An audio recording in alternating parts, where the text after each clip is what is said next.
Oh boy, we are back. Hello, let's go. It is the official game. Should be Game 5 Oilers Star Stream. Also, man, we're doing our best here on Game Over Edmonton. We are live at Atlas Steak and Fish. Apologies, we just had some technical kerfuffles. But we are back. We are good to go. As Connor McDavid is getting interviewed by our sweet baby boy, Gene Principe, as your Edmonton Oilers repeat as Western Conference champions. Avery, how are you feeling? It's pretty sick. It's pretty cool.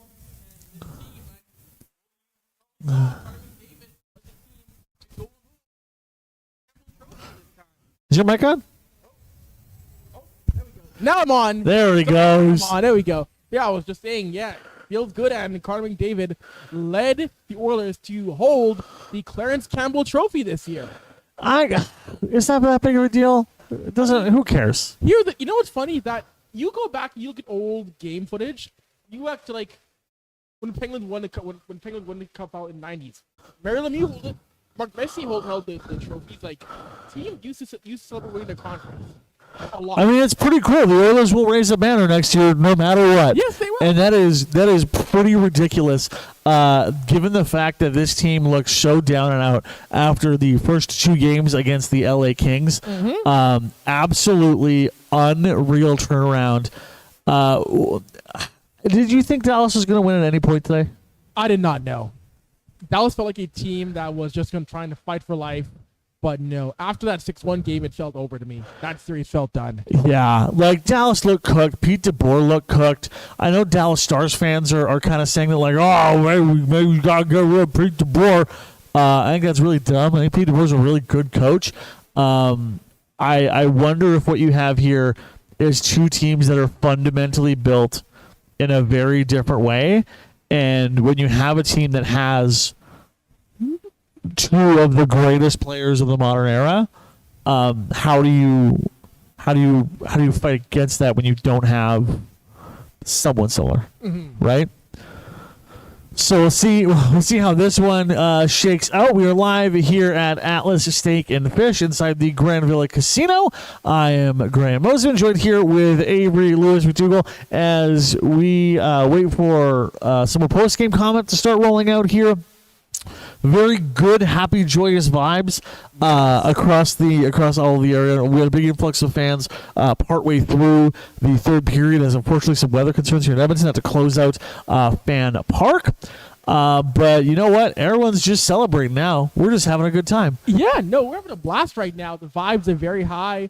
And hey, I get to cover another Cup Final for the hockey news. That's pretty cool. So keep an eye on Avery's excellent work, of course, as we hear another run of We Want the Cups running through this wonderful space. Do you want to talk about Dallas or do you just want to talk Florida? What do you feel? We can get into Dallas. I mean, that was a team where I said it before on the broadcast that I thought that this series was going to go at least 6 games. I did not have Dallas moving in 5. I thought Andre was going to figure it out. I think you're going to see more from Robertson, from Sagan, from Ben, from Heiskanen, and you didn't get it. Edmonton systematically broke down this Dallas Stars team easily. I think that's really fair to say. The Oilers played one, I think you can argue, one bad period this entire series. Yeah. And it was in the third period of game 1. Going forward, is this Dallas have a lot of high-priced players that are about to kind of come to the end of their careers. Tyler Seguin has still a few more years left on his deal. Of course. Jim Benn still has a couple there, but Matt Duchene, can't see him coming back. I mean, he was invisible the entire. Where was Matt Duchene for the Dallas Stars? He was a ghost. He really was a ghost. So you have that. You have. I mean, look, Dallas. I really think that we talk so much about Miro Heiskanen and how good he is. People go back and forth on Cody Ceci, but if you have a team where Cody Ceci is in your top 4, that's not a recipe for winning a lot. No, it's not. It really isn't. I know you joke about the whole Mr. Game 7 thing, but if you're a team that's trying to get to a cup final, start the guy. Oh, did he? Are they in here? Oh, sick. So our chat is currently down, but we welcome our pals over from Austin Hockey as we were just kind of getting our chat back up here. I have very good news for the Stanley Cup Final. We have a brand new computer that we've got to kind of help run all this. So things will ideally be a lot better because right now we are running stuff off like a 7-year-old Microsoft Surface. So like hell yeah to our buds in here in the chat for letting us for keeping us going. We're gonna take a look and try to get the chat actually viewed, but man, bless you all for joining us over here. Genuine group chat. Do you want to talk about Florida? Do you want to keep breaking down Dallas? Where's the vibe? We're going to turn to Kristen to let us know here before we can get things opened up on our zone. We do want the cup, baby. Let's go. Absolutely. That chant is never not fun. It brings me back to 2006 when I was 14 years old. Yes. Watching the Edmonton Oilers trying to win against friggin'. Oh, God, it's Florida again. It's officially happening. Oh, beautiful. Oh, let's go. Oilers chat is cooking. We love our pal Austin Hockey, and we are so stoked to have you here. Austin, thank you for the raid. Thank you. Welcome to our buds. Let's go. Okay, group chat. Yo, do you want to talk about Dallas? Do you want to talk about Florida? Take your pick, because we're just all about good vibes and hype right now as we want the cup. It's just going hard here. Got to win it for Ben, winning it for Zach. Have we talked about the beautiful 3 gold start? Kylie, we have not. We have not gotten rid of that 3 goal start. Was Jake Ottinger just bad? He was. He just was bad. He couldn't stop anything. He couldn't handle Edmonton, and it wasn't even 70 shots on goal. He let in 3 goals on less than 5 shots. That was pretty friggin' terrible. Like I'm starting to get the vibe that Jake Ottinger is kind of like Connor Hellebuck and kind of absolutely cooked their entire chances at like being trusted by Team USA. All right, so what are we looking forward to most in the final? Man, I kind of want to see Darnell Nurse try to dummy slightly broken Matthew Tkachuk. Not gonna lie, I'm really stoked for that. Real hype for that. That's going to be a lot of fun. You know I'm hyped for? We got Stanley Cup Final, Jeff Skinner. Let's go. Yeah, the Skins' 3rd ever playoff game is going to be in a Stanley Cup Final game. Yeah. Unless Connor Brown suddenly heals up a ton very quickly. Do we know what's wrong with Connor Brown, by the way? No, we do not know. You know what? It may have come out, but I've not heard what it is yet. Okay, so we haven't seen it. Someone knows. Please let us know in the chat. I've not heard yet. Connor Brown's injury yet, exactly. But Connor Brown can hopefully come back and just start being a wrecking ball a little bit. Please make sure to like and give us a subscribe if you're having a great time as we are set up here live at Atlas Steak and Fish inside of Ice District. Pre-game meals, make it your spice. Your pre-game meal should be here. If you want to come for your post-game meal, make that happen. We have there's a gorgeous tomahawk steak that you can go into. The seafood tower is up. I think we're going to be having some crab cakes in a little bit here. It's going to be a lot of fun. Evander Kane versus Matthew Tkachuk. Simple 101 is the question answer. Who is coming out on top in this one? Keep in mind, one of those men is broken very badly. And this time, it's not Evander Kane. No, it's not Evander Kane this time. You're right. But, man, I think if that would happen, say, a game 1 or a game 2, the roof might blow off this place. The roof might blow off Florida's place if they do fight, say, a game 1 or a game 2. God, what year would the last Stanley Cup Final game 1 would have been at Edmonton? It wouldn't have been 1990. It would have to be, what, 87? Either 87 or 88. Good Lord. How many of us were even... I wasn't alive. Neither was I. Oh, my God. Edmonton is going to be interplanetary over the next little bit here. That's going to be a lot of fun. How much do we have to be worried about Matthew Tkachuk? Because he is... very broken. Oh, hello. Come on in. No. We're totally okay to wander in on this one. Come on. I don't even know what we have. What is this? We have bread. The bread here is great. The bread here at Alice and Steak and Fish is great. So it is a blue. So we'll bring some on the chat a little bit, but it'll be a blue cheese butter.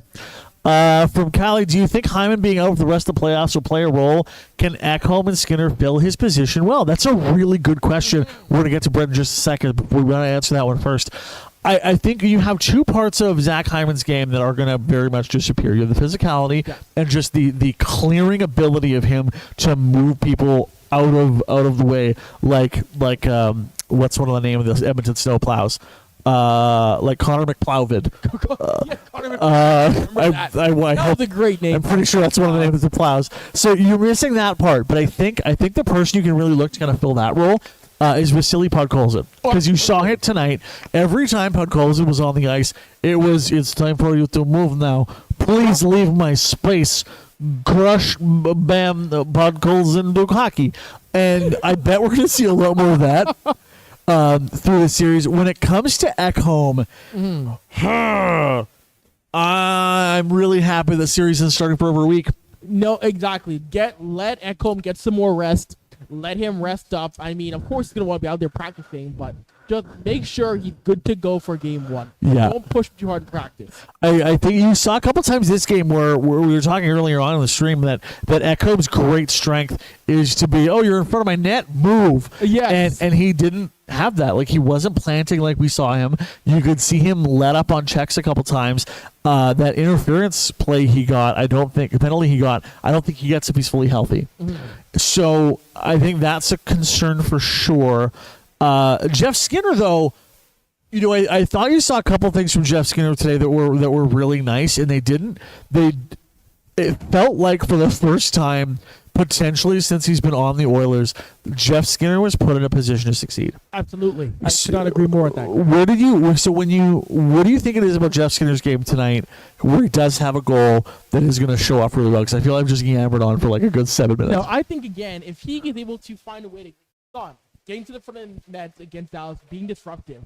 If he can do more of that against Florida, this team will be in really good shape in those tight areas. That's where it's so cool though, because he's not being like destructive from a physical standpoint. No, because he's not a very physical player.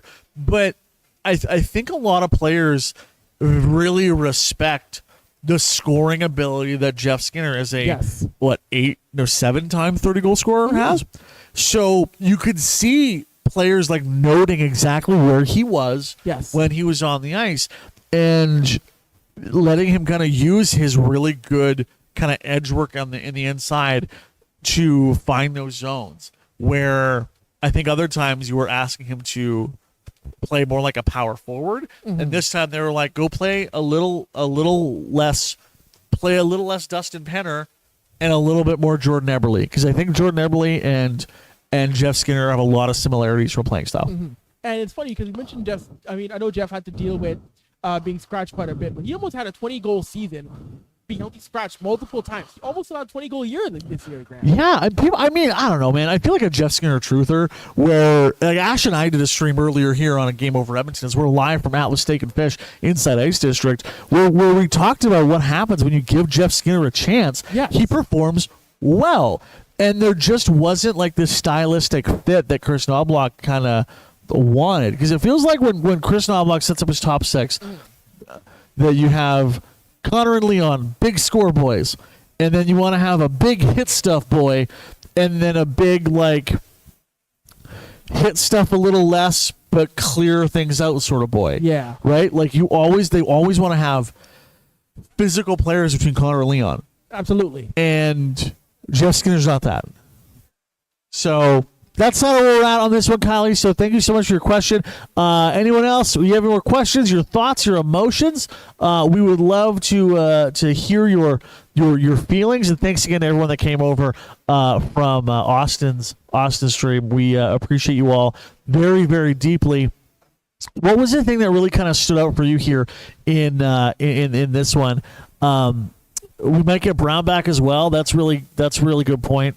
Wayne Blanchard, we had a great game. Yeah, it was a pretty good one. I mean, it's a 6-3 win. How do you get upset?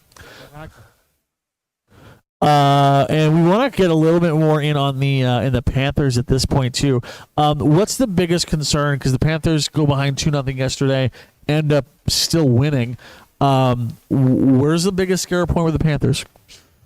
Biggest concern is the fact that they are another team that can roll all 4 lines. The fact that there is not one guy you shut down and think, that's it. You shut down Sam Bennett, there's still Sasha Barkov to deal with. You shut down Barkov, there's still Evan Rodriguez. Like Evan Rodriguez real good. Like we saw last year in Game 1, Evan Rodriguez caused havoc in Game 1 in Edmonton, Florida last year. Like that is a guy where Florida, the guys who aren't the All-Stars are still very dangerous on that roster, man. Yeah, it's crazy what they can do, and it. I mean, I'll be honest. Like I think Florida looked at really really weak at points this playoff. I think if they don't beat Toronto, I think we're playing Toronto next Saturday. Yeah. No, the Leafs had this team dead to rights. Yep. They had the Panthers dead to rights and couldn't finish them off. And I think the thing with the Panthers, what you really really have to do is focus on how you can push their. You can let them get a little unrattled, and I'll get them get a little unglued, where Sam Bennett starts running around like a crazy person, where Sasha Barkov starts getting like a little jumbled up. You have so many opportunities, I think, with Florida. It will be very hard to do, but I think if you can goober them up a little bit, I think you'll be okay. I never want to wish injury on another player, but like you have to imagine they're going to go hard after Sam Reinhart. Of course they will. It's playoff hockey. We saw in this series here how Rupe Hintz, how Evan Bouchard and Rupe Hintz. This is a series. I mean, it's not ethical, but it happens in the postseason where guys try to target injuries, not get out of the lineup. It happens. Yeah, and I'm sure they're going to look at tape trying to find out what to do against Ekholm. The thing, honestly, I think I'm most concerned about with the Panthers is their defense this year. I think Seth Jones rocks. I think Seth Jones had a bad time in Columbus and then had a bad time in Chicago after they gave him a crazy amount of money that led to Darnell Nurse getting at the time a crazy amount of money. Yep. And much like Oliver Ekman-Larsson, when you get him on a team that's good, I think you see the best parts of Seth Jones start to play. Yeah, I agree with that one. So I'm real nervous about Seth Jones and his ability. I'm always nervous about playoff Bob because I think a couple times last year the Oilers got goalied. They did. Oh, absolutely. Who do you think, aside from like the big guys, and chat, let us know if you have any more questions. We're trying to get through as many as we can here while we are live at Atlas Steak and Fish inside Grand Villa Casino. We'll check in before we leave, but hopefully we'll be back here for the finals as well. So make sure to make this space your the one you come back to when you need a wonderful pre or post game meal. Who is really big on your list? Because now we don't have Zach Hyman, obviously. Hopefully Connor Brown will be back. We're not sure. Aside from the big guys, who are you really interested to see in this series? In this series, that's a great one. That's a great question. Someone who if he plays in this postseason, I want to see Troy Stecher, what he could do if he plays in the Cup Final. We saw Stecher. Interesting. I want to see if he gets any run in the final. What we can do against Florida. I mean, Florida has gone 11-7. Do you think that's something the Oilers maybe have to do to bring in someone like Stecher? Because it's funny you pointed out. I didn't really notice him wasn't there, but he does. He likes to jump up into the rush once in a while and make things a little spicy. Okay. I could see it. Is there any chance Calvin Pickard gets a game? I don't think so, no. Yeah. I think this is, again, Stu's hot again. We roll with him. Ride or die with our boy Stu. Yeah, and right now, and again, Stu's goal against average is great mark. I mean, the save percentage is back over 900 again. So obscene. Who's the Florida Panthers player aside from Evan Rodriguez that you're most nervous to see? Most nervous to see? That's a great question. Ooh, Florida? Oh man, I got a gut feeling that you're gonna see Nate Schmidt do something great. What a good pick. Yeah, Nate Schmidt, when he was in Vegas, that man used to go kind of feral. Yes, once in a while, when he got traded to Winnipeg, he get the crazy eyes going. Yeah, that's a really good pick, Abe. Someone who I could see be a game breaker for the Panthers. I like that pick a lot. For the Panthers, I'm honestly so concerned. Not about Sam Bennett, because I think when you have someone like Darnell Nurse, when you have someone like Ekholm, you have Evander Kane. I know people we've talked about Tkachuk Kane already. I think Matthew Tkachuk's too hurt to be really effective. I think we're going to get Four Nations face-off Matthew Tkachuk. It might happen. Which I'm very fine with. Oh, shout out to the guy wearing a Sean Horkoff jersey. Oh, wow. From the post-2006 Cup Run era of the pajama jerseys with the weird stripes on the top. Is that Sean Horkoff captain jersey? I think it is. Beautiful. I think Sam Bennett v Darnell Nurse is going to be interesting. I think Evander Kane and Sam Bennett are going to get into it a fair bit. I am really, really, really curious to see how they're going to structure their lineups when you have so many players that can move up and down the lineup. I mean, thankfully they don't have a guy like Vlad Tarasenko this year. No. And I think he showed really well against Oilers a couple times. Man, I'm scared about Bob. That's the thing. Like, if you could change results of Game 1 and Game 2, Edmonton wins that series. I think so. Game 1 and Game 2 were just Bob being elite. Yeah.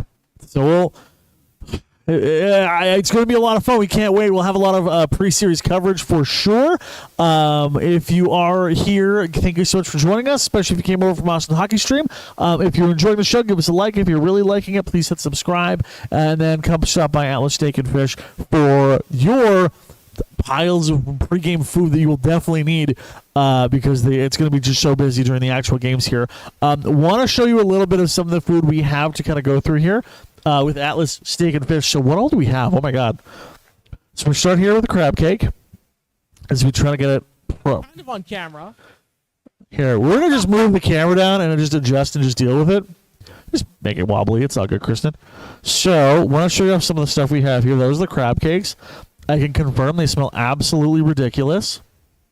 So we got to have those. Fresh made. Oh, that's still hot because it came out of the oven. In-house bread. Beautiful.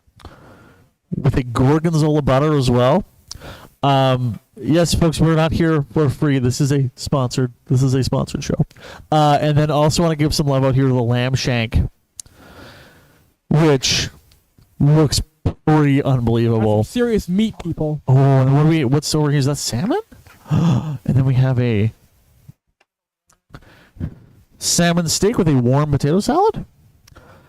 So here's what we'll kind of tell you as we're going to kind of wrap up here with a couple more questions. Kylie, what do we need to see from the Oilers to play well against the Panthers, even with them injured? Avry, will adjust the camera. Yes, go ahead. And have you answer that one. Whoop. What are the Oilers? Yeah, it's pretty crazy here, Kyle. It's nuts. So what do we need to see from the Oilers to play well against the Panthers, even with them injured? Got to use your speed. Speed, yep. Big thing I want to see. I want to see this team staying aggressive. I don't want to see this team staying back down against Florida. That's a big thing to me. Do not sit back against this team. You have a lead. That is something that they did do a couple times, didn't they? Like we kind of pulled things back a bit.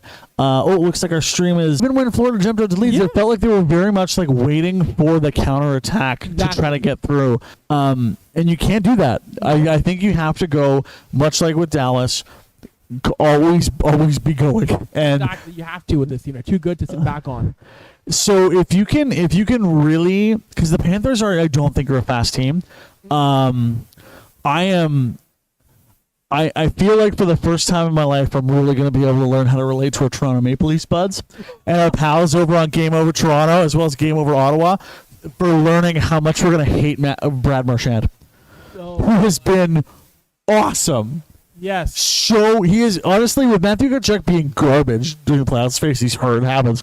Brad Marchand's been unbelievable. Brad Marchand is the perfect rat. He is the perfect rat type player. Yeah, he's everything you want. He's everything you kind of. Oh my God! I just realized we are going to have two Canadian Olympic teammates from 2000. Yeah, from 2010, because Brad Marchand was on that team. Was he too young? He might have been too young. He was on Sochi though. Corey Perry was on Sochi, wasn't he? He might have been. I feel like Corey Perry was on Sochi. Oh, we'll have to check.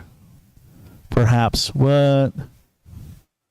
Oh, we're lagging a little bit. Sorry, folks. We are got a lot going on in here. We're fighting through, jumping back up.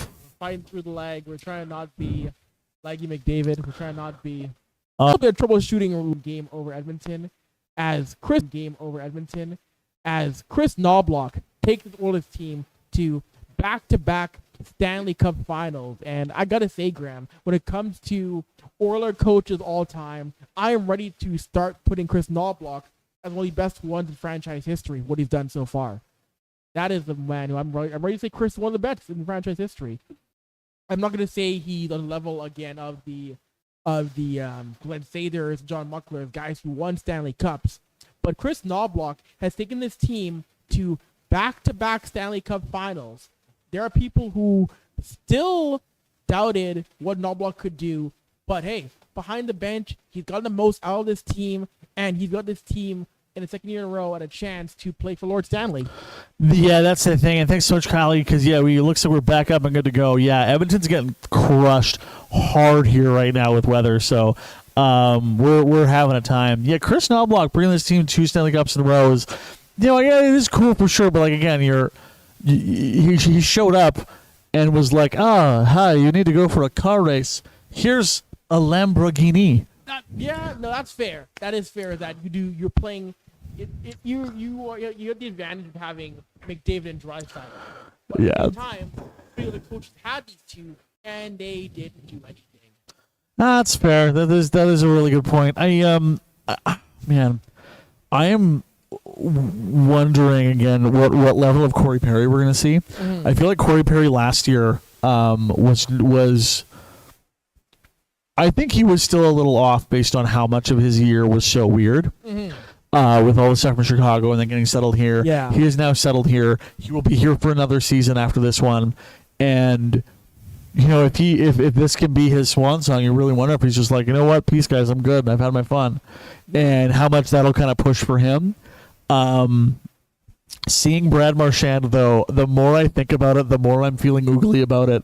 Because, my God, that man is good. Yep. And he's going to be a nightmare for this team to deal with because they haven't dealt with a past of his quality all playoff long. There isn't a single player that can disrupt your game as much as Brad Marchand can. So having him and Evander Kane will be it's going to be real spicy and real fun. That's going to be a very chippy series. I can feel it in my bones. Oh yeah, people are going to die. Players are just going to be deceased. And then it's not going to watch out. I want to ask you this kind of like on a personal side because last year I was really lucky. I worked with a media company that had all his broadcast rights, and so I was inside in the buildings around for a whole lot of stuff, and that was one of the coolest experiences of my life because you just had all these crazy people that could come around and just like, hey. All these wonderful hockey folks you remember can you just stop and talk to? You're gonna be set up in the press box. Yeah. You're covering stuff for the hockey news. What's it like for you? Because some kind of backstory. Avery and I we went to college together. We were a semester apart, I think. Yes. You were a big sports guy. Mm-hmm. I was a big music guy, and it's so cool. Just like for me, like I've known you so long to see you get to be covering a Stanley Cup Final. So like, how are you feeling? Because this is cool as hell for you. Oh, it's very cool because for me, I've covered Women's World Cups. I've covered Grey Cups. Covering the Stanley Cup is such a thing. I mean, being a kid, you want to get to Stanley Cup. The player, coach, member. It was so cool last year to finally say, hey, I made to cover a Cup Final. And you're right. You saw it last year. The people that were in the building because a lot of reporters don't come to Edmonton in the summertime. Last year, that was a lot of people's first year being an Edmonton summer. Yeah, big time. Being around here and seeing, there's James Duffy, there's Greg Wyshynski, there's Emily Kaplan, there's Kevin Weeks, all these different people from around the hockey world in Edmonton was so cool. Yeah, it's really weird. If you see Kevin Weeks in real life, it's actually just the top of his head. Just floats around. King news. King news. Love Kevin Weeks. We are going to be hopefully set up here in Icefish for all the finals as well. We will do our best to try to get in as many guests and different folks as we can to make these shows as cool as they possibly can be as we get prepared for what's going to be a really incredible series. Everything kicks off on June the 4th. Avery, I'm not going to ask you a prediction because that would be very rude. What's your gut feeling going into this series? Is this the year? Is this the year? You know, it feels like it is a year, Graham. It feels like it. Yeah, vibes are really good. Like, last year was just, like, unadulterated. Like, oh, what the, holy crap, we're here, this is so cool. Right? But, like, you just, this is going to be another 7-game series, I think. Well, yeah, that's fair. Fair that this will again go 7. But, man, I want to say as much. I'll tell people now on the stream, get your rest and don't cheer up Rap too much. Because last year, every bit of downtime was hopping the entire series. Pace yourselves. Yeah, it's gonna get really spicy, and we will hopefully join you for every single watch party, every live event here, and we would love to see you. Game 1 here in Edmonton. We are so back, baby. Game 1 goes June 4th. From here in Ice District. We will hopefully join you once again for a stream live from Atlas Steak and Fish. It would absolutely mean the world if you could like the stream or share it. Or we'll have a lot of pregame series coverage coming up as well. But if you happen to be looking for a very nice fancy meal, a very delicious meal, we're going to enjoy ours very shortly. Let them know that you heard about it from Game Over, okay? Kylie's saying Oilers in 6. Okay. I don't know why the sentence Oilers in 5 is coming into mind, but I know that's not real. That's not real. I'm going to say Edmonton in 7 in overtime. That's brave. That's bold. It's going to happen. I think you are going to have a seismic event when that happens. It is going to be like when Virginia Tech plays Enter Sandman, and they set off the Richter scale. That is what's going to happen in downtown Edmonton on that moment. So hopefully we'll be with you here for the whole time here on Game Over Edmonton. We're live from Atlas Steak and Fish. Thank you so much for joining us here, and we'll see you next Saturday. We're in the Stanley Cup Final.